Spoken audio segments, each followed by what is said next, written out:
السلام علیکم۔ مال و دولت ہی سب کچھ نہیں ہے، یاد رکھیں۔ ایک جگہ میں نے کسی کا کمنٹ پڑھا کہ نہ جانے دولت مند لوگ ہر وقت خوش کیوں ہوتے ہیں، ان کو تو کوئی غم بھی نہیں ہوتے ہوں گے۔ کسی کو خوش دیکھا ہے تو ارے تم ماشاءاللہ کہو نا، جبکہ مشکلات تو ہر انسان کی زندگی میں ہوتی ہیں۔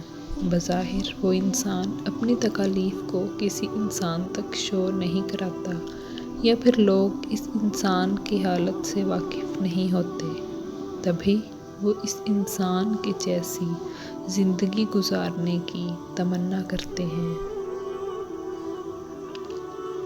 لوگ سمجھتے ہیں کہ پیسہ سب کچھ ہے، جبکہ پیسہ تو دنیا کا بس وقتی طور پر ایک کھلونا ہے جس سے لوگ دل بہلا رہے ہیں، اور لوگ سمجھتے ہیں کہ باقی ساری دنیا خوش ہے، بہت اچھی زندگی گزار رہی ہے، اور بس تکلیف ہی ہم پر آتی ہے۔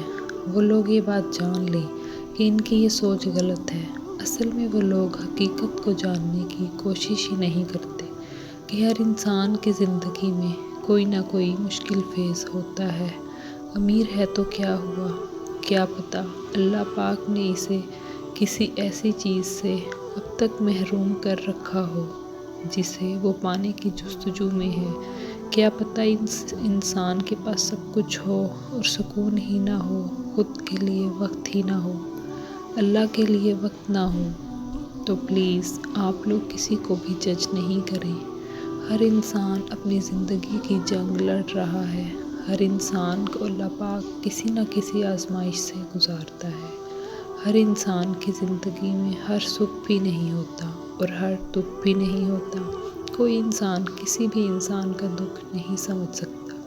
ہم لوگ بس دوسروں کی خوشیاں دیکھ کر جج کرتے ہیں، جبکہ بہت لوگ اپنے غموں کو دلوں میں چھپائے پھرتے ہیں۔ آپ کے پاس جو کچھ اللہ نے دیا ہے اس پر لاکھ شکر ادا کریں۔ آپ کے پاس رہنے کو گھر ہے، ایک چھت ہے، آپ یہ موبائل فون استعمال کر رہے ہیں، یہ بھی تو اللہ پاک کا کرم ہے نا، تو شکر تو بنتا ہے نا۔ یاد رکھیں، دنیا میں جتنا مال و دولت انسان کو ملے گا، آخرت میں اس کا حساب بھی اس انسان کو زیادہ دینا ہوگا۔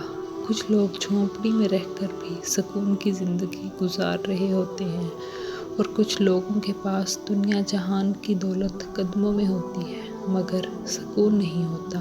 تو بتائیں کہ سکون زیادہ اہم ہے یا دولت؟ لیکن دوسروں کی خوشیوں کو دیکھ کر ماشاءاللہ کہیں، کسی سے حسد نہیں کریں، اللہ پاک ہے سب کا۔ اگر آپ کو دولت کی تمنا ہے تو آپ اللہ سے مانگیں، لوگوں کو دیکھ کر احساس کمتری کا شکار نہیں ہوں، اللہ پاک دے گا آپ کو بھی ایک دن، اس پر یقین رکھیں۔